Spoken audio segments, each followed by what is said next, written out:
Do you have a update on Lou or any other injury info that may have happened in the last couple of days? No injury information other than he practiced today and is tracking well, heading in the right direction for tomorrow. Not totally cleared. Got to see him tomorrow morning to kind of finish, put a bow on that process. But he's heading in the right direction. We're optimistic there. I wanted to ask you about the free throw line yesterday, and if that was something that you kept your eye on, or not yesterday, sorry, Wednesday. Only one free throw in the first half, finished with 19. Was that something that you kind of had your eye on throughout the night? Generally, yeah. From an efficiency standpoint, there's really nothing more efficient in the NBA than a free throw trip. And so we want to be a team that limits, we want to be physical, obviously, but we want to limit fouls that are cheap and that put teams on the line. I don't think we did a great job of that against New Orleans. They shot a ton of free throws, and I thought our hand discipline and our discipline on some plays was just not where it's been for a lot of the season. So we had some regression there. And then offensively, we want to play through the paint, play physically, drive the ball, play at the basket, and force teams to react to that. And as a result of that, you get fouled more, and we've done a nice job of that at times. And you get more layups, and you get more catch and shoot threes, and so it's something we have our eye on every night. Sorry, go ahead. Talking to Jerry, I just asked him about the competitiveness level in practice coming off of the loss. Are you happy with how the energy levels have been coming off of that on Wednesday? Yeah, I mean, yesterday was like a skill day, and so it was very much individual work. And then today I thought we had a good day. It was sharp, it was focused. It wasn't overly competitive or physical just because we have 4 and 6 coming up, and so we're managing the schedule a little bit. But this has been a team that's had a pretty good approach in practices and in film sessions, regardless of circumstance. So whether we're coming off a win, coming off a loss, we kind of have a certain standard and bar, and I think the team's done a nice job of reaching that on most of these days, including today. If not for the 61-foot heave, the fact that you all forced them to call timeout on the sideline out of bounds play could have proved huge. Is there any strategy behind how you all defend those types of situations to try to get 5-second calls or force timeouts? Yeah, I mean, we're, typically we know we're going to foul the minute the ball comes in, and so it's like high pressure, high risk, high reward situations.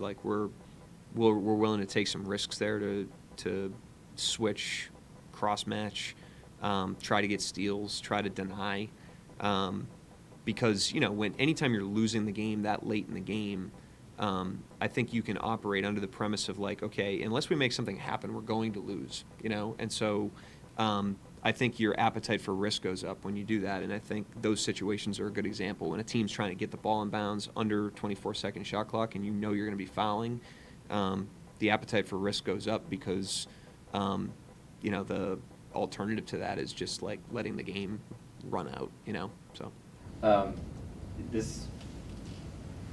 I don't know if there's anything evidence based on this, but is there an amount of time that's left if you still have a timeout where you switch from trying to steal to just let's take the foul? Is there amount of time on the clock that's kind of like a trigger? Well, certainly with differentials in the shot clock, I thought we handled the execution of the last minute of the game was about as textbook as it gets in terms of controlling what we can control. They had the ball with 50 seconds in a 4-point game, and we got to stop. And so that's a situation where you don't want to overreact. You don't need to be crazy. You have 2 timeouts. There's plenty of time left in the game. You got to understand the length of the end of the game, and with the advances especially.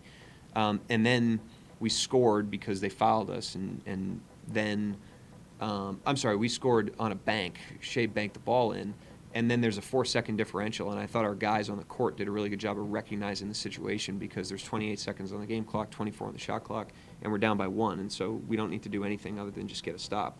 Ingram made a pull-up on that, but you still have 7 seconds, 2 timeouts. We ended up getting the ball twice as a result of that. So those situations are really just about how do you just make all these little investments to do everything you can to win the game despite the deficit. And in that case, your chances of tying the game down 4 with 50 seconds left is really low, especially when the opponent has the ball. and yet we still tied the game. And so I thought our execution in that area of the game was outstanding. And even on the grand play, not only did they not have the timeout because of the previous play, but we scored in a pretty emotional moment. It was an exciting moment before he ended the excitement, and we were ready to play. Like, everybody was matched. Everybody had their guy in front of them, and they couldn't throw the ball the length of the floor. Like, he didn't shoot a 27-footer. You know, they had to throw the ball in the backcourt, and he had to make a 60-foot shot to win the game, and he did. You know, but I thought in terms of what we could control, the last minute of that game was about as clean as you can get. A lot of times, those heaves, like, there's nobody near the. I mean, Kenrich had two hands up. Too. Yeah, no, it was Like, contested. It was a 60-foot contested shot. It was a great shot. I mean, it's crazy. So, Mark, just talking to Shea and Lou, they've become really close friends. Here's in their time in Oklahoma City. Is that something that's pretty evident or obvious from the outside looking in at those two guys? yeah, it is. They're really, first of all, not every a misconception about teams is that everybody has to be friends. That's not true. You know, it's really about what you're doing on the court together, and you can be very different.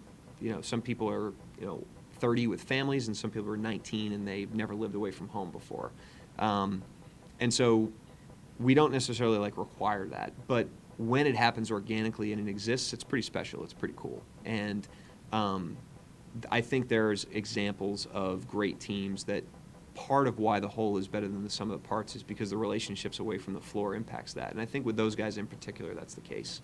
What's interesting about them is they're very different people. They're like contrasting personalities and contrasting people. So Shea is very light and very, he's goofy off the court. Lou's very stoic, pretty serious. And then on court, I think they bring very different things to the equation. I think there's a brawn to Lou and a toughness and a physicality and just a never say die, thing he's got going. And Shea plays with a lot of joy and there's a lightness to how he plays. And I think they bring very unique things to the team in that way. And it's interesting to see how close they are, despite the fact that I think they're very different, but there's a great appreciation and respect for one another.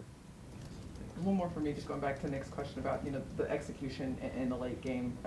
I know you guys probably practice late game situations, but it's hard to replicate the emotion in the game. You've been in those situations earlier this season. How much of those situations do you feel showed up in that final minute there in that game? Yeah, I think a misconception, we definitely work on it, but you can't work on everything.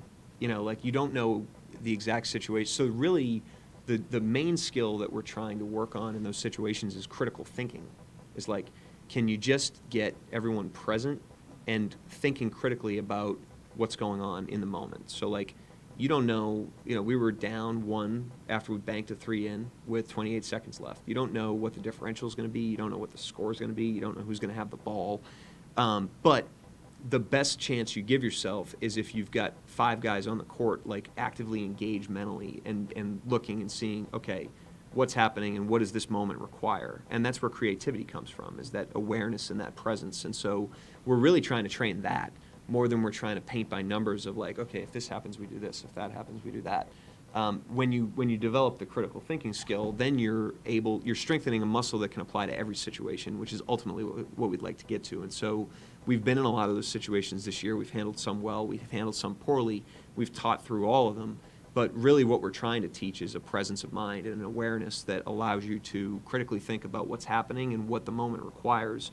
And, when you have smart players that have been in different experiences, they generally do that well. And so that's what we're trying to train. Yep.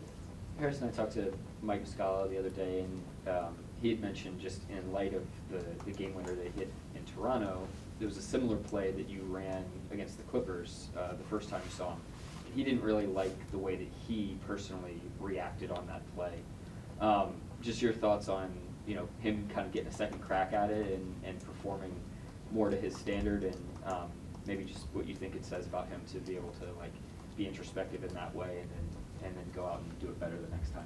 Yeah, I mean, one of the foundational things that we talked about is growing through experience, and I think you guys have heard me say that before, but we want to, the competitive environment gives you a lot of different experiences. They're very emotional experiences in a lot of cases, The Toronto game's a good example of it. You know, you experience a range of emotions in a 1 minute span. You hit a shot, then they tip a ball in, then it doesn't count. You know, and so can we experience those things together? That's what teams do. They share those emotions together. You know, the grief of the guy bombing the shot in the other night, the joy of winning the game in Toronto. And then are we growing through all those? And, you know, Mike is as professional as they come, and he's a great model of professionalism for everyone. And, you know, he's a guy that grows through experience. So he's extremely reflective. He looks in the mirror first. And that's why he continues to improve. You know, I'm just impressed by the humility that he takes to it for someone that's pretty actualized as a professional and as a person. He still is going to look in the mirror and figure out how he can be better and how he can improve, and that's why he gets better and improves. Mark, just in the last few days or so, I think in the last 3 days there's been 30 guys enter health and safety protocols, and based on reports, it sounds like things are going to tighten up a little bit. Just want to get your reaction to that, and again, I know it hasn't affected you guys yet, but another season sort of being interrupted with this. I mean, we embrace anything that's going to keep people safe. You know, like, I think you got to step outside of, like, the convenience of your, like, existence in a little NBA bubble and say, okay, you know, there's, like, this is a real thing. You know, people have died from this. And, you know, so if, you know, increased protocols is going to keep people safer, whether it be players in the NBA, coaches, families, then we're going to comply with that and take the lead from the league on how we need to go about doing that. And, you know, all along, I think the organization here, even when things were pulled back a little bit, we were doing things internally that were probably, like, more conservative, I guess you could say, than what was being required of us. And it's in the name of safety. And so that's, you know, we're leaning into that. And obviously it may not be convenient, but nothing about this is convenient. And so, you know, you got to prioritize safety over convenience, I guess. You're talking about, like, extra testing that you guys were doing here? A number of things, you know, just from something as simple as, like, no one eating in the back. You know, normally you can sit down at a table and eat. Like, that was restricted for a long time. That wasn't like a league rule. You know, it was just like something we were doing internally. We were testing, you know, the people that we could test more frequently than testing was being required. There's a number of examples that I can give that we've done organizationally that, again, have prioritized the safety of the people that work here and the families of the people that work here, and, like, a certain, you know, investment in the community. You know, like, we're just trying to lead by example in that and prioritize the right things. And so if, you know, higher protocols accomplishes that, we're going to do it. All right, and then we'll go last question to Christos. Go ahead, Christos, with the question. Hello, Coach. How are you? Good. How are you? I'm fine. Coach, you mentioned, you and your players mentioned numerous of times what the learning process of this season for you. You have some hurtful moments this season, tough losses, big wins. How you deal with those situations as a team? Like I just said, you know, I think you deal with them together, and that's what makes, you know, being a part of a team so special. It's what makes competition so fulfilling. You know, I don't think, you know, hoping that, like, heartaches, you know, like, I think about, like, when you're in a family, you know, part of what brings your family together is joy, and part of what brings your family together is heartache. You know, that's what makes you a family. And those experiences, whether they're positive or negative, they strengthen the bond of people. I think if you think of your friendships, it's like that. You know, there's experiences, usually the most emotional ones, positive or negative, are the ones that strengthen bonds. And I think that's the opportunity that you have when you're a part of a team. And so the competitive experience in a league as competitive as the NBA, especially for a team that is as young and inexperienced as we are, is going to deliver a ton of experiences that are going to bring about a lot of emotions. But can we share those emotions together?